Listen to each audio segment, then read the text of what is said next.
નમસ્કાર વિદ્યાર્થી મિત્રો, તપોવન ગ્રુપ ઓફ સ્કૂલ સંચાલિત આપણી યુટ્યુબ ચેનલ તપોવન સાયન્સ એકેડમીમાં હું શિલ્પા મેમ આપ સર્વે વિદ્યાર્થીઓનું હાર્દિક સ્વાગત કરું છું.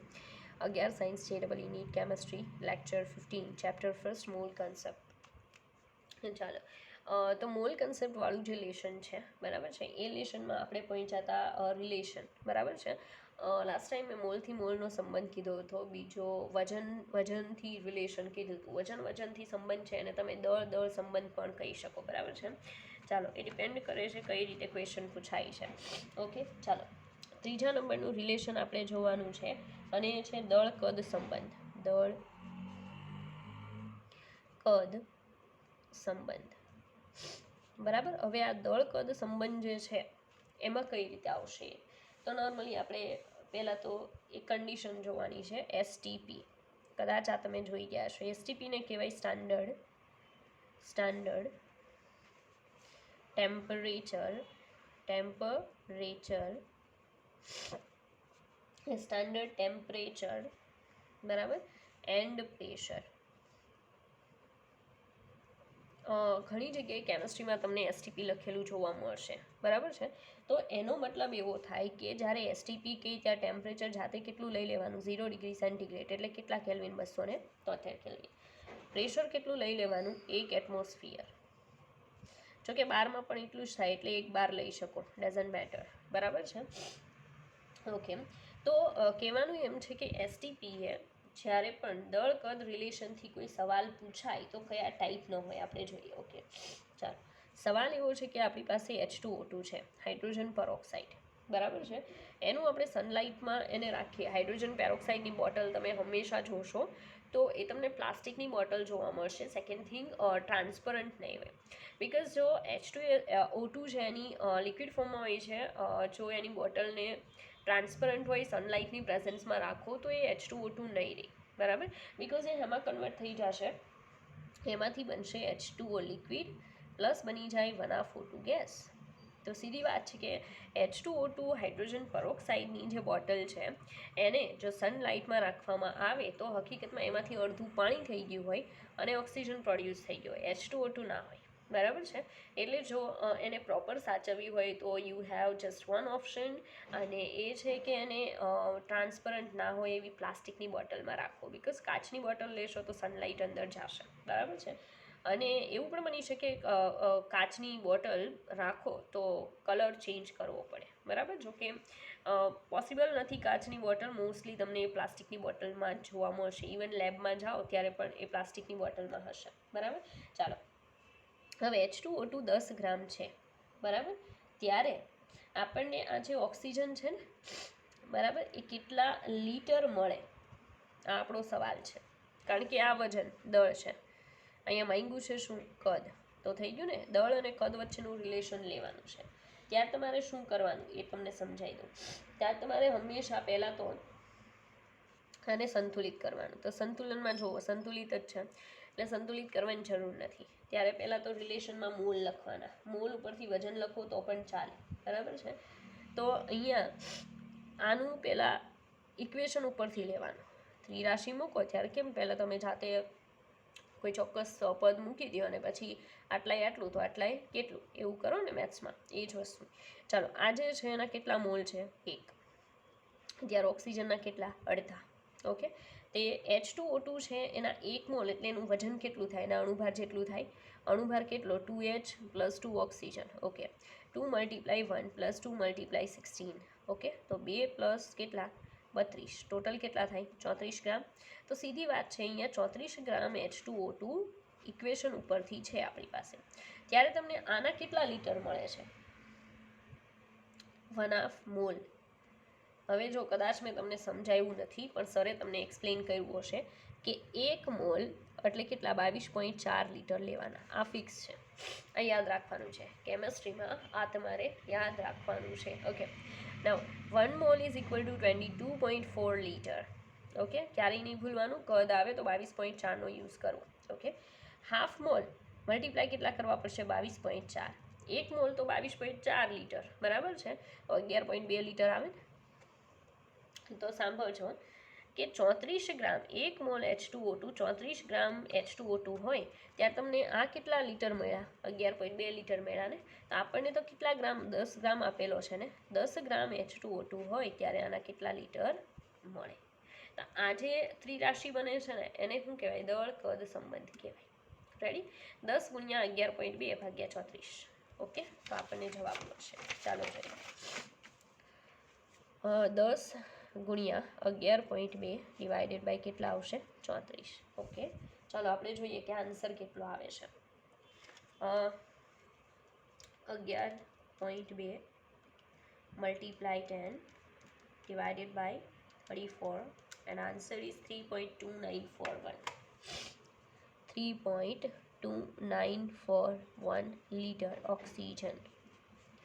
Now you can understand કે કઈ રીતે રિલેશન લેવાનું છે. એટલું કંઈ ડિફિકલ્ટ નથી, બરાબર છે, બહુ સિમ્પલ છે. પહેલાં ઇક્વેશનને સંતુલિત કરો, સંતુલન ઉપરથી આના આટલા મૂલે આટલા મોલ મળે અથવા આના આટલા અણુભાર જેટલા વજને, બરાબર છે, અણુભાર સાથે મોલને મલ્ટીપ્લાય કરી દેવાનું. તો એટલા વજને આનું આટલું વજન મળે કે આટલું કદ મળે, તો આપણને આપેલા વજને આનું કેટલું કદ મળે કે વજન મળે, બરાબર. એવી ત્રિરાશિથી જવાબ લાવવાનો છે, બરાબર. તો એટલું મેં કીધું એમ ડિફિકલ્ટ નથી. આવા MCQ તમે ગણશો ને એટલે થઈ જશે. ઓકે, ચાલો બીજું એક્ઝામ્પલ તમને કહી દો એટલે તમારા માટે ઇઝી થઈ જાય. N2 gas plus H2 gas. Ready? આમાં NH3 ગેસ.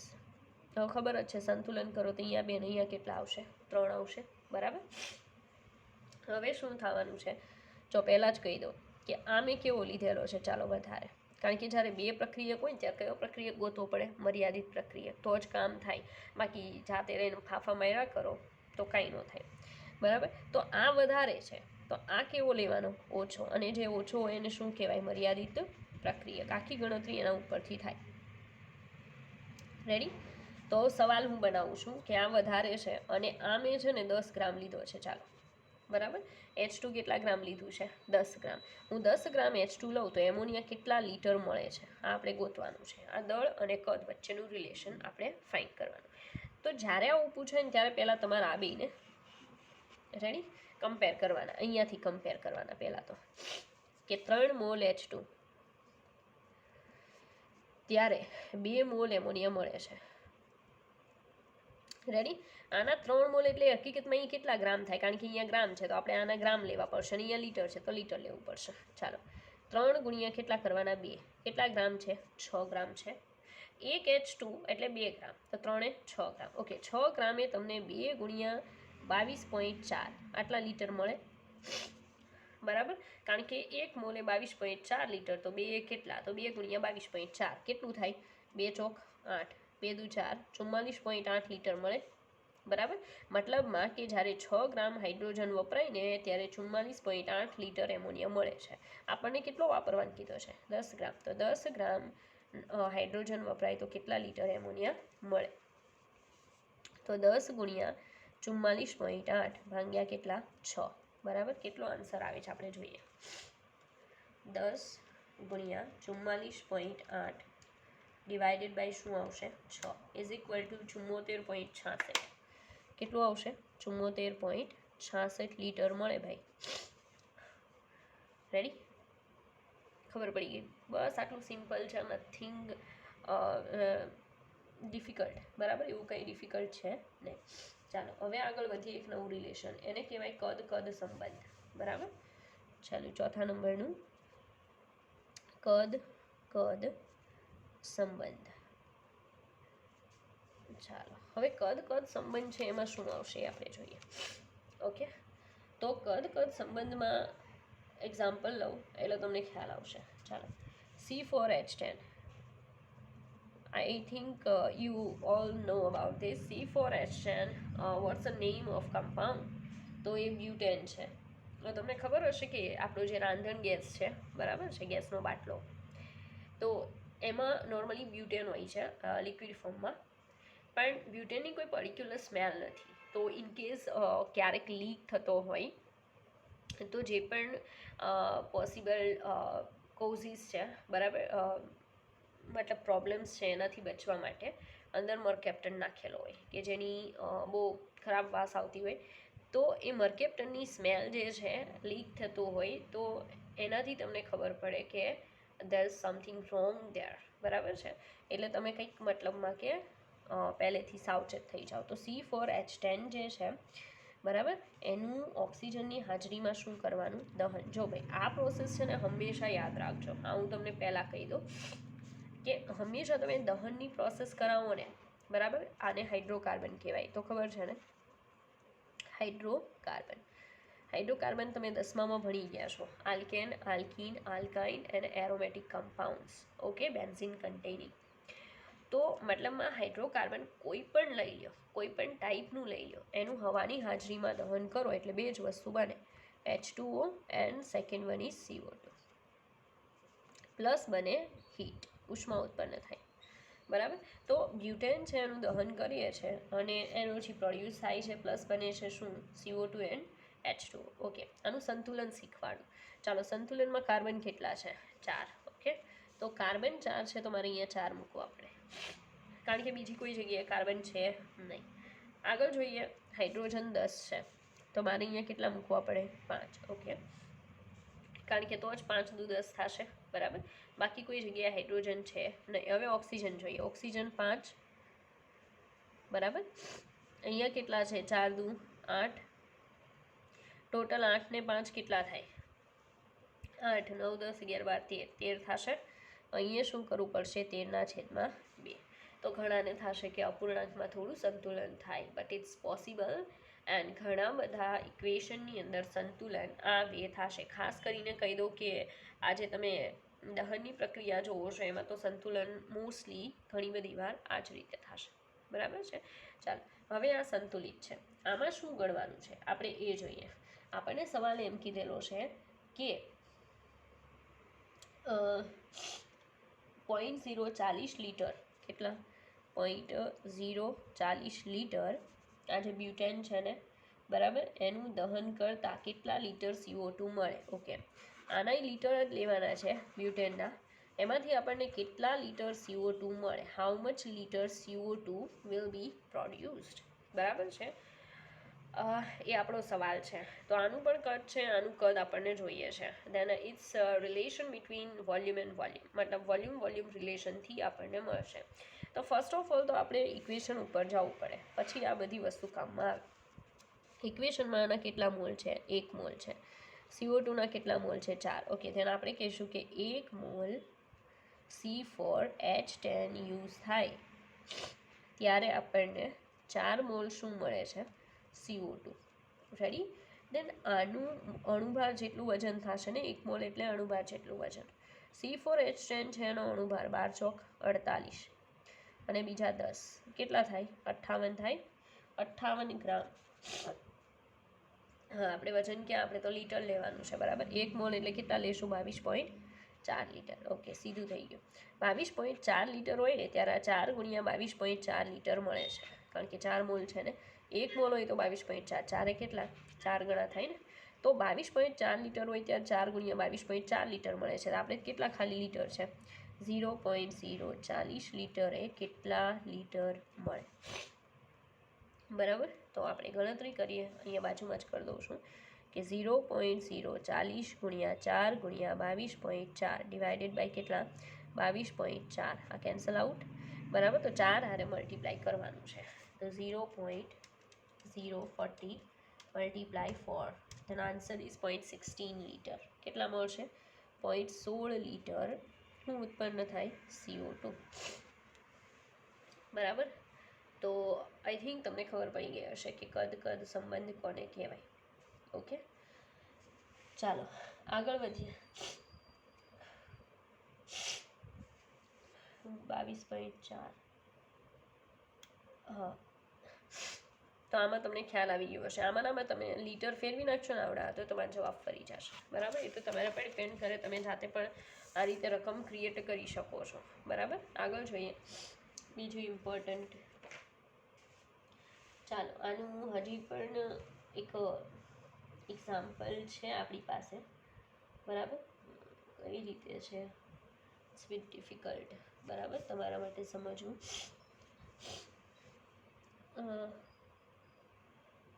એક મોલારિટી વાળો ક્વેશ્ચન છે, બરાબર છે. આપણે જોઈએ એક્ઝામમાં પૂછાયેલો 2.4 મોલર FeCl3 ના 800 ml દ્રાવણમાં FeCl3 ના મોલ અને તેનું વજન શોધો. આવો ક્વેશ્ચન છે, બરાબર. આ છે એક્ઝામમાં પૂછાયેલો હશે એટલે વચ્ચે મેં રાખેલું છે, બરાબર. ચાલો, આમાં આપેલું શું છે એ પહેલાં ચેક કરો. મોલારિટી આપેલી છે, જે આપ્યું હોય ને એની જ ફોર્મ્યુલા તમારે યુઝ કરવાની બીજું ફાઇન્ડ આઉટ કરવા માટે, બરાબર. તો મોલારિટીની ફોર્મ્યુલા શું છે યાદ કરો. 1000 ગુણ્યા દ્રાવ્યનું વજન, બરાબર, જે આપણને પાસે નથી. દ્રાવ્યનો અણુભાર મતલબ મોલિક્યુલર માસ ઓફ FeCl3 એને ગુણ્યા દ્રાવણનું કદ કેટલું છે 800 ml છે. અણુભાર નથી આપ્યો, આપણે શોધી લઈએ. FeCl3 એમાં 1 Fe અને 3 Cl. રેડી.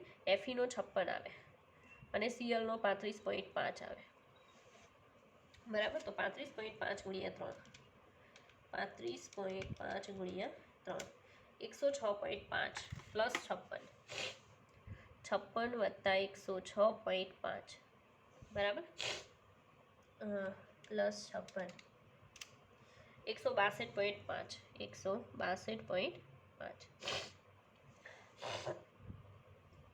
ચાલો, તો મોલારિટી આપેલી છે જેની જગ્યાએ મૂકી દો 2.4. 1000 ગુણ્યા દ્રાવ્યનું વજન જે આપણે જોઈએ છે. અણુભાર આવ્યો 162.5, એને ગુણ્યા કેટલા 800 થાય. તો આપણને વજન મળી જશે. અને કરતા બનાવો એટલે આ બી અહીંયા મલ્ટિપ્લિકેશનમાં અને છેદમાં 1000 એટલે W ઓફ દ્રાવ્ય ઇઝ ઇક્વલ ટુ 2.4 ગુણ્યા 800 ગુણ્યા 162.5 ડિવાઇડેડ બાય 1000. ઓકે, ચાલો. તો 2.4 ગુણ્યા 800 એને ગુણ્યા 162.5 divided by 1000. Then our answer is 312.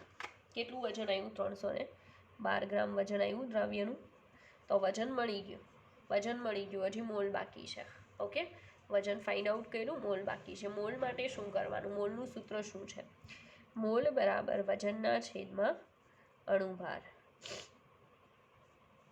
બરાબર. તો વજન 312 છે, અણુભાર 162.5. ચાલો, કેટલું આવે છે જોઈએ, મોલ કેટલા આવે છે. તો 312 ડિવાઇડેડ બાય 162.5.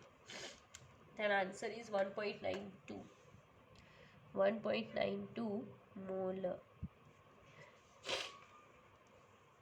બરાબર. તો વચ્ચે આ દાખલો હતો આપણે જોઈ લીધો.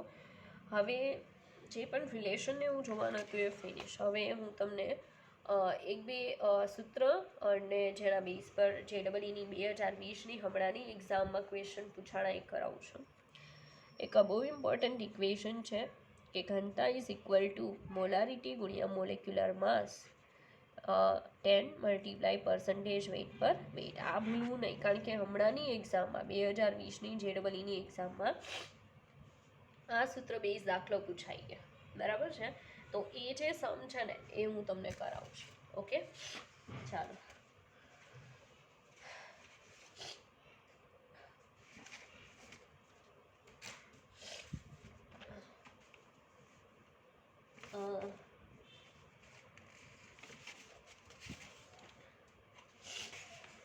એ દાખલો હમણાં જ હજી મેં સાયન્સવાળાને કરાવ્યો છે, બરાબર. ચાલો, તો તમને પણ જોડે કરાવી દો. HNO3નું સોલ્યુશન છે. કોનું સોલ્યુશન છે, HNO3નું. ઓકે, કેવું દ્રાવણ છે, જલીય દ્રાવણ. પાણીમાં સોલ્યુશન બનાવેલું છે. HNO3ને પાણીમાં નાખેલો છે ચોક્કસ, અને સોલ્યુશન ફોર્મ કરેલું છે. ઘનતા જે છે એની એ છે 1.4 ગ્રામ પર ml, બરાબર. પર્સન્ટેજ વેઇટ પર વેઇટ એના આપેલા છે 63%. કેટલા ટકા છે, 63%. Okay, then molarity how much. Okay, તો we have prepared a solution of HNO3 water બરાબર. એની ડેન્સિટી ખબર છે, પર્સન્ટેજ વેઇટ પર વેઇટ ખબર છે, but we are unaware about molarity. આપણે મોલારિટી ફાઇન્ડ આઉટ કરવાની છે. Then molarity is equal to આપણી પાસે આ જે ફોર્મ્યુલા છે કે ઘનતા is equal to molarity multiply molecular mass 10 multiply percentage weight per weight. Okay, now molarity is our question and ઘનતા કેટલી છે 1.4. Okay, molarity as it is રાખો. મોલિક્યુલર માસ ફાઇન્ડ આઉટ કરવું પડશે HNO3 નું. ઓકે, આપણે શોધી લઈએ. હાઇડ્રોજન 1, નાઇટ્રોજન 14 અને 3 ગુણ્યા 16, 16 તેરી 48, 48 પ્લસ 14 પ્લસ 1 કેટલા થાય 63 ગ્રામ પર મોલ. રેડી? તો અહીંયા 63 મૂકવાના થશે. નીચે 10 ગુણ્યા પર્સન્ટેજ કેટલા આપેલા છે 63 આપેલા છે, જો અહીંયા દેખાય. બરાબર, આ તો કેન્સલ આઉટ થશે. આ 10 અહીંયા મલ્ટીપ્લાયમાં, તો 1.4 મલ્ટીપ્લાય 10 કેટલો જવાબ આવે 14 મોલર. તો વિચારો કે 2020ની એક્ઝામની અંદર આવું સિમ્પલ ક્વેશ્ચન પૂછેલો છે, એ પણ ફર્સ્ટ લેશનમાંથી. બરાબર, તો તમે સમજી શકો કે ડાયરેક્ટલી બસ તમારે શું કરવાનું છે કે ઇક્વેશન મૂકો, ધેન ઇક્વેશનની અંદર તમે આન્સર પ્રાઇઝીસ એડ કરશો, then you will get your answer. Okay, ચાલો. તો તમે જોઈ શકો ઇઝી છે. બરાબર, પછી તો આવા દાખલા તમારા માટે કાંઈ જ નહીં હોય, કારણ કે તમે કેમિસ્ટ્રીમાં માસ્ટર બની ગયા હશો. રેડી? ચાલો. But it tax time. બરાબર, થોડુંક પેશન્સ, ધીરજ રાખવી પડશે, કારણ કે કેમિસ્ટ્રી શરૂઆતમાં સમજમાં ઇનકેસ ઓછું આવે, પણ પછી એ જ વિષય એવો બનશે જે તમને હેલ્પ કરશે સ્કોરિંગ કરવામાં. રેડી?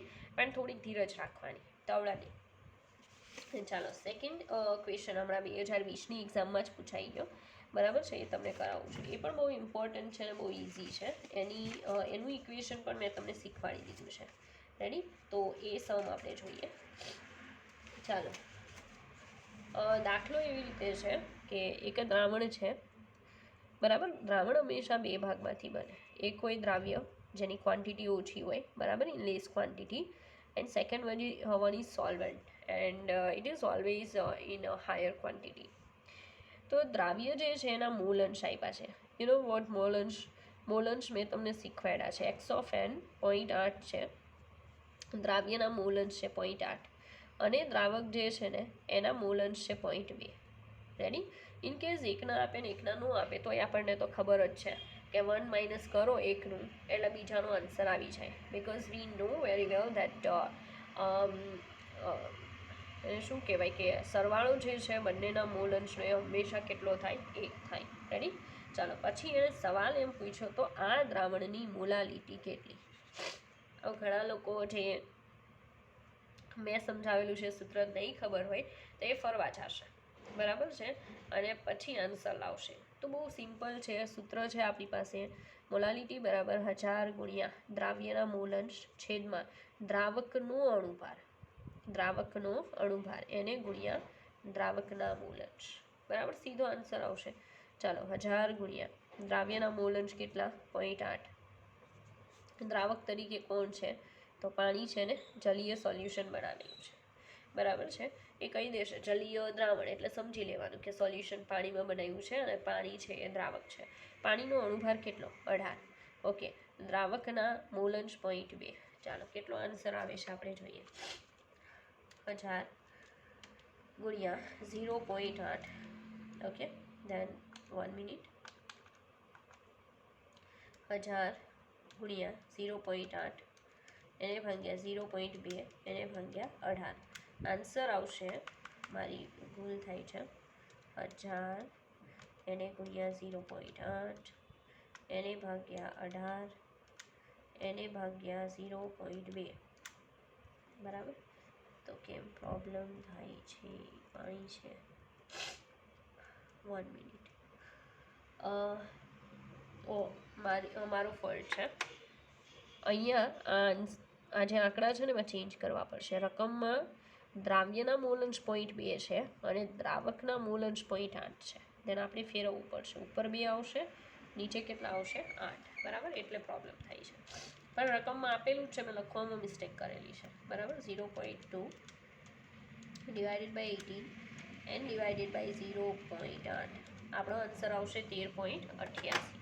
કેટલા મોલલ આવશે 13.88. જો આટલું યાદ રાખવાનું, મોલાલિટી છે ને કોઈ દિવસ બહુ મોટી ના આવે. હંમેશા કાં તો 1 સમથિંગ 2 સમથિંગ અથવા તમે જોઈ શકો 13, બરાબર છે, પણ કોઈ દી 100 200 એવી મોલાલિટી ના હોય સોલ્યુશનની. એટલે જો એવા જવાબ આવતા હોય તમારા, તો જાતે રહીને સમજી જવાનું કે આપણે કંઈક ફોલ્ટ કરીએ છે, બરાબર છે. એટલે મારે પણ એવું જ થતું હતું. હમણાં મોલાલિટી 222 આવતી હતી, બરાબર, પણ ખબર જ છે કે ભાઈ મોલાલિટી બહુ હાઈ લેવલની કોઈ દિવસ હોય નહીં, એટલે કંઈક પ્રોબ્લેમ છે, અને પ્રોબ્લેમ આ હતી, બરાબર. ચાલો, તો આ 2 દાખલા મારે તમને કરાવવાના હતા, જે એક્ઝામની અંદર પૂછાણા હમણાં જ. રેડી? આગળ જઈએ. આગળ જે આપણે અગત્યનું જોવાનું છે, ચાલો, એમાં એક એક્ઝામમાં પૂછાયેલો સમ છે. આ પણ જેડબલઈની એક્ઝામમાં પૂછાયેલો દાખલો છે, એ જ કરાવું છું, બરાબર છે. તો જોઈએ આપણે. હમણાંની નહીં હો ભાઈ, પહેલાંની એક્ઝામમાં પૂછાયેલો છે. સવાલ એમ છે કે એક કાર્બનિક સંયોજન કાર્બન, હાઇડ્રોજન એન્ડ નાઇટ્રોજન પરમાણુઓના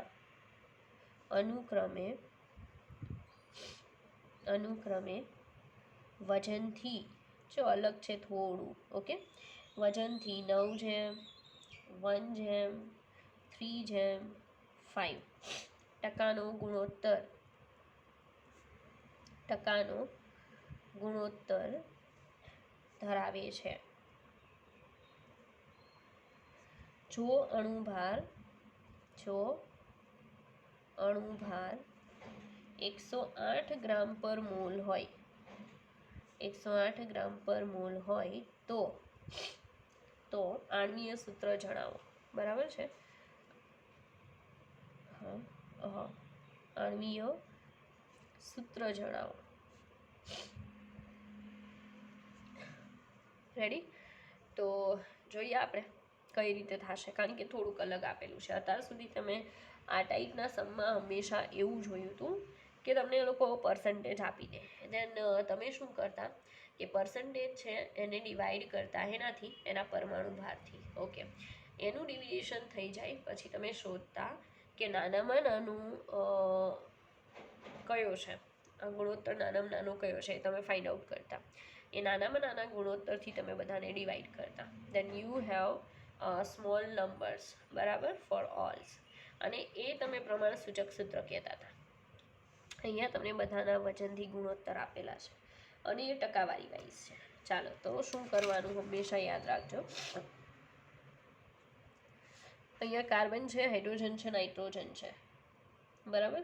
આ 3 પરમાણુઓના તો અહીંયા જેમ નથી, જો પાછી ભૂલ કરી, 3.5 છે. કેટલા છે? 3.5, કારણ કે 3 જ પરમાણુ છે, અને મેં જેમ કરીને 4 કરી નાખ્યા, બરાબર. It's my fault, sorry. ચાલો, હવે કહેવાનું એમ છે કે જ્યારે આવા જેમ આપે ને, મીન્સ રેશિયો આપે, ત્યારે બધાની પાછળ એક્સ લગાવો, બધાનો સરવાળો કરતા જાઓ, અને સરવાળો હંમેશા કેટલો થાય? 100. કેટલો થશે? 100. એનું રીઝન છે, આપણે કીધું ને કે વજનથી ટકાનો ગુણોત્તર, ટકા હંમેશા કેટલા હોય? 100 એ ગણતરી થાય તો 100 જ લેવાના. આ બધા જે પર્સન્ટેજ છે એનો સરવાળો 100 થાય. ઓકે, આપણે પ્લસ કરીએ. ચાલો, 9 ને 1 10 ને 3 13 13.5x બરાબર કેટલું આવ્યું? 100. એક્સ ફાઇન્ડ કરીએ. એક્સ ઇઝ ઇક્વલ ટુ 100 ભાગ્યા શું આવશે? 13.5. ઓકે, ચાલો, કેટલા આવે છે આપણે જોઈએ. 100 ભાગ્યા 13.5 આવે છે કંઈક 7.40, બરાબર. કેટલા આવે છે? 7.40. ઓકે, આ શું મળ્યું આપણને? એક્સ. હવે સાંભળજો, કાર્બન જે છે, કાર્બન કેટલા છે, બરાબર. તો કાર્બન જે છે એ આપણને ખબર છે કે 9x છે. કેટલા એક્સ છે? 9x. તો આપણે જોઈએ કે કઈ રીતે આવશે, બરાબર. કાર્બન 9x 9 ગુણ્યા 7.40. ચાલો, એક્સ 1 મિનિટ. એક્સ જે છે, બરાબર, આ આપણને ટકા મળવાના છે. શું મળશે? પર્સન્ટેજ એટલે 9 ગુણ્યા કરવાના 7.40, 9 ગુણ્યા 7.40 40 અને એ આવે છે કંઈક 66.6%. કાર્બન કેટલો છે અંદર? 66.6% કાર્બન છે, કારણ કે એ 9x હતો ને. હવે 1x શું છે? હાઇડ્રોજન. તો એ 1x એટલે કેટલા? 7.40. તો એટલા ટકા જ આવ્યું ને, 7.40% હાઇડ્રોજન છે. ચાલો પછી છે 3.5x. તો 3.5 ગુણ્યા 7.40 કેટલું થાય? ચાલો જોઈએ. 3.5 એને ગુણ્યા 7.40 એ કંઈક આવે છે આપણું 25.9%. 25.9% શું છે? નાઇટ્રોજન. જો બધાના ટકા મળી ગયા, દેખાય? તો જ્યારે પણ તમને રેશિયો આપે તો તમારે પર્સન્ટેજ આ રીતે જાતે ફાઇન્ડ આઉટ કરવા પડશે, બરાબર? ચાલો પર્સન્ટેજ મળી જાય પછી તો તમે બાદશાહ, બરાબર, કારણ કે તમને આગળની પ્રોસેસ ખબર છે. ઓકે, ધ્યાન આપણે જોઈએ. Carbon, hydrogen and nitrogen. Okay, carbon 12, hydrogen 1, nitrogen 14. આના કેટલા ટકા આવ્યા? એના ટકા આવે છે કંઈક 66.6. 66.6 આ કંઈક 7.40, બરાબર. અને લાસ્ટ વન છે 25.9, બરાબર, 25.9. ઓકે, હવે આપણને ગુણોત્તર લેવાનો. 66.6 ભાગ્યા 12, 7.40 ભાગ્યા 1 અને 25.9 ભાગ્યા 14. ચાલો કેટલો જવાબ આવે છે જોઈએ. 66.6 ભાગ્યા 12 એ આવે છે કંઈક 5.55. કેટલો આવ્યો? 5.55. ઓકે, આ તો આવશે 7.40 એઝ ઇટ ઇઝ. હવે 25.9 ડિવાઇડેડ બાય 14, 1.85. 1.85. ઓકે, આમાં નાનામાં નાનો ફાઇન્ડ કરો, બરાબર છે? નાનામાં નાનો કયો છે?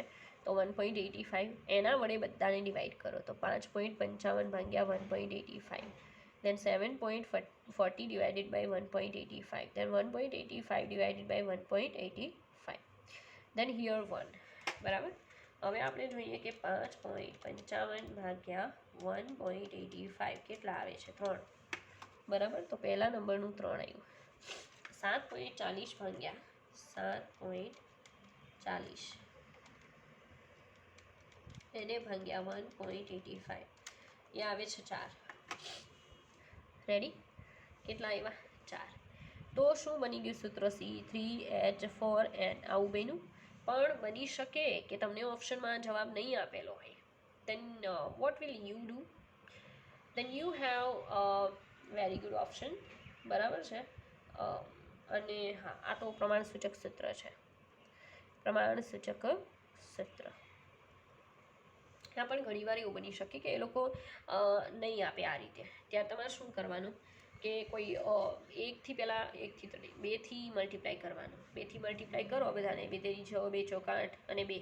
તો એવી રીતે જો આવતું હોય તો ચેક કરી જોવાનું, બરાબર. એ તમારો આન્સર હોઈ શકે. હવે અહીંયા તો આ પ્રમાણસૂચક સૂત્ર છે, આપણે અણુસૂત્ર ગોતવાનું છે. તો આપણી પાસે છે સ્મોલ n, બરાબર. એ શું આવશે? તો પહેલાં તો પ્રમાણસૂચક સૂત્રભાર ગોતવો પડશે. પ્રમાણસૂચક સૂત્રભાર. ચાલો, પ્રમાણસૂચક સૂત્રભાર એટલે 3 કાર્બન, 4 હાઇડ્રોજન પ્લસ નાઇટ્રોજન.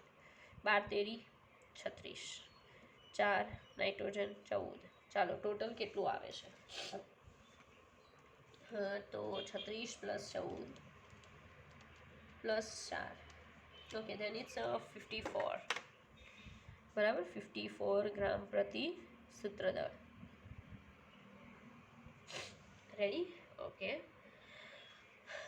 જોઈએ. પ્રમાણસૂચક સૂત્રદળ છે. Small n is equal to અણુભારના છેદમાં પ્રમાણસૂચક સૂત્રભાર. સૂત્રદળ. ચાલો, અણુભાર કેટલો આપ્યો છે? આ લોકોએ 108 આપેલો છે અને આ કેટલું છે? 54, બરાબર. એટલે 2 આવશે. કેટલા આવશે? 2. તો અણુસૂત્ર બરાબર શું આવશે? n ગુણ્યા પ્રમાણસૂચક સૂત્ર. પ્રમાણસૂચક સૂત્ર n બરાબર 2 છે. આ છે C3H4n. તો બધાને નીચે મલ્ટીપ્લાય કરજો તો C6H8 N2 આવું સૂત્ર બને, બરાબર. C6H8N2 ready. ચાલો, તો મતલબમાં તમને ઓપ્શનમાં આ આપેલું હોઈ શકે અણુસૂત્રમાં. રેડી. ઓકે, ચાલો. તો હવે આપણે શું જોશું એ જોઈએ. હવે મારે તમને કહેવાનું છે, ઓકે, તુલ્યભાર શોધવાની પદ્ધતિ. યાદ હોય તમે તુલ્યભાર ક્ષારનો કઈ રીતે ફાઇન્ડ આઉટ કરી શકાય તમને એક્સપ્લેન કર્યું છે. એસિડ બેઝનો કઈ રીતે મળે એ પણ સમજાયું છે. બટ હવે થોડાક ડીપમાં જશો કે માનો કે ઓક્સિડેશન કરતા અને રિડક્શન કરતા પદાર્થ છે અને એના તુલ્યભારની તમને જરૂર પડી તો તમે શું કરશો, બરાબર છે. તો આપણે એની પદ્ધતિ જોઈએ. તુલ્યભાર શોધવાની રીત. તુલ્યભાર શોધવાની પદ્ધતિ. ઓકે, ચાલો.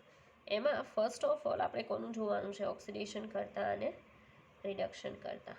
ઓક્સિડેશન કરતા અને રિડક્શન કરતાના તુલ્યભાર. રિડક્શન કરતા પદાર્થોના તુલ્યભાર.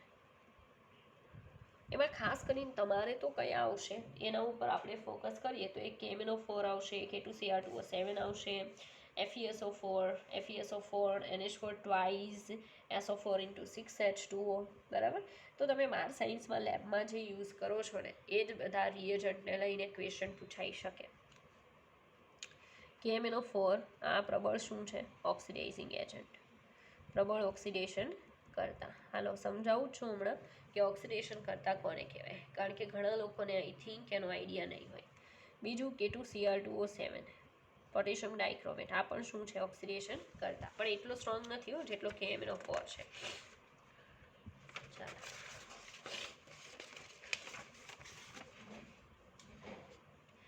આગળ જોઈએ.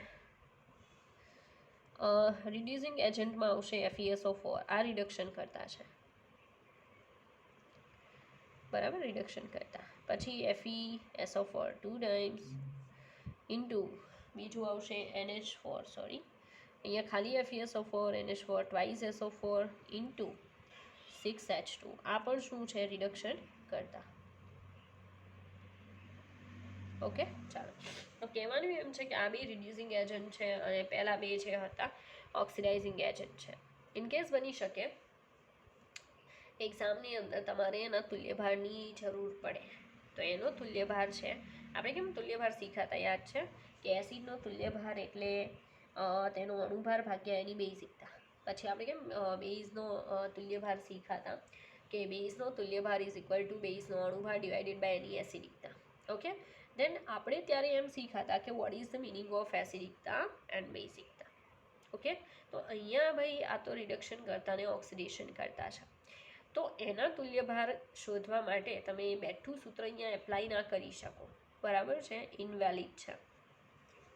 પછી યાદ હોય તો સોલ્ટનો તુલ્યભાર શોધવા માટે મેં એમ શીખવાડ્યું હતું કે ક્ષારનો તુલ્યભાર એટલે ક્ષારનો અણુભાર ડિવાઇડેડ બાય ક્ષારમાં જે ધન આયન છે એના ઉપર રહેલો કુલ વીજભાર. રેડી, આ આપણી ફોર્મ્યુલા હતી. તો એવું થોડુંક મેં તમને એમાં શીખવાડ્યું હતું, પણ આવું જે છે એ બાકી છે. ઓકે, ચાલો. તો આમાં તમારે આમ બહુ વધારે કોન્સન્ટ્રેટ કરવું પડશે ત્યારે તમે એને શીખી શકશો, બરાબર છે. તો એના માટે ફર્સ્ટ ઓફ ઓલ મારે તમને ઓક્સિડેશન અવસ્થા શીખવાડવી પડે તો અને તો જ કામ થઈ શકે, નહીં તો નહીં થાય. તો ઓક્સિડેશન અવસ્થા તમને આવડે છે, બરાબર કે નહીં? આ પહેલાં તો મારો ક્વેશ્ચન છે, કારણ કે આઈ થિંક 10thમાં થોડું ઘણું તો આવ્યું જ હશે, બરાબર. ચાલો શીખવાડો. હવે હું એને Cl લઉં તો બી આયન છૂટા પડે, એક Na પ્લસ અને એક Cl માઇનસ. ચાલો, આમાં સોડિયમની ઓક્સિડેશન અવસ્થા કેટલી? +1. Clની ઓક્સિડેશન અવસ્થા કેટલી? -1. આને ઓક્સિડેશન અવસ્થા શું કહેવાય? શું કહેવાય? ઓક્સિડેશન અવસ્થા. ઓક્સિડેશન આંક પણ કહી શકો, ડઝન્ટ મેટર. પછી હું કહું NH4Cl. ઓકે, ધેન બે આયન છૂટા પડે, એક NH4 પ્લસ એક Cl માઇનસ. ચાલો, એમાં આખા NH4 ઉપર કેટલો ચાર્જ? +1. Cl ઉપર કેટલો ચાર્જ? -1. તો Clની ઓક્સિડેશન અવસ્થા -1 છે, પણ આમાં તમને પૂછે તો કે નાઇટ્રોજનની ઓક્સિડેશન અવસ્થા શોધો બરાબર. તો શું કરવાનું, ચાલો શીખવાડ દો. નાઇટ્રોજન મૂકવાના, 4 હાઇડ્રોજન મૂકવાના અને સામે લખવાનું +1. શું કામ, આખા ઉપર જેટલો વીજભાર હોય ને બરાબરની આ સાઈડ આવે. બરાબર. ફરી પાછું, કોઈ બહુપરમાણુય આયન, એટલે ભાઈ બહુપરમાણુય આયનમાં ખબર પડે તમને લોકોને, આ એક પરમાણુય આયન કહેવાય, કારણ કે એની ઉપર જે વીજભાર છે ને એનો પોતાનો છે. પણ જ્યારે આવું બહુપરમાણુય આયન હોય ને ત્યારે ઉપર જે વીજભાર હોય એ આખા આયનનો હોય, કોઈ એક પરમાણુનો ના હોય. તો પરમાણુનો પછી તમારે ફાઇન્ડ આઉટ કરવો પડે. બરાબર છે. તો આપણે જોઈએ કેટલો આવે છે પરમાણુનો વીજભાર. ચાલો, નાઇટ્રોજનનો ખબર નથી, 4 હાઇડ્રોજનનો +1 છે. બરાબર. જ્યારે હાઇડ્રોજન અધાતુ સાથે વપરાય ત્યારે હંમેશા +1 હોય, આ યાદ રાખવાનું. રેડી. પ્લસ, તો નાઇટ્રોજન ઇઝ ઇક્વલ ટુ +1 -4, કારણ કે આ +4 છે, આ સાઈડ આવે તો -4. તો નાઇટ્રોજનનો કેટલો મેળવ, -3. રેડી. તો આજે તમને શીખવાડું છું ને એ ઓક્સિડેશન અવસ્થા છે. રેડી. હવે મારું કહેવાનું એમ છે કે મારે જો તમને પહેલાં તો તુલ્યભાર સુધી લઈ જવા હોય ઓક્સિડેશન અને રિડક્શન કરતાના, તો એક જ ઓપ્શન છે મારી પાસે કે પહેલાં હું તમને ઓક્સિડેશન અવસ્થા શીખવાડું, તો અને તો જ તમે એ કામ કરી શકશો. રેડી. એટલે આપણે શું કરીએ કે અહીંયા હું અટકાવું છું, નેક્સ્ટ વિડીયો લેક્ચરની અંદર આપણે અહીંયાથી આગળ વધીશું. પહેલાં હું તમને ઓક્સિડેશન અવસ્થા શીખવાડીશ એન્ડ ધેન તમને ઓક્સિડેશન કરતાં રિડક્શન કરતાં જે છે કોને કહેવાય એ, અને પછી એનો તુલ્યભાર શીખવાડીશ. બરાબર. પછી આપણું લેશન બહુ ઓછું બાકી રહેશે. ઓકે. થોડાક પછી આપણે MCQ કરશું એન્ડ ધેન નવું લેશન રેડોક્સ ચાલુ કરી દઈશું. ઓકે. ચાલો, તો આપણે નેક્સ્ટ વિડીયો લેક્ચરમાં મળીએ.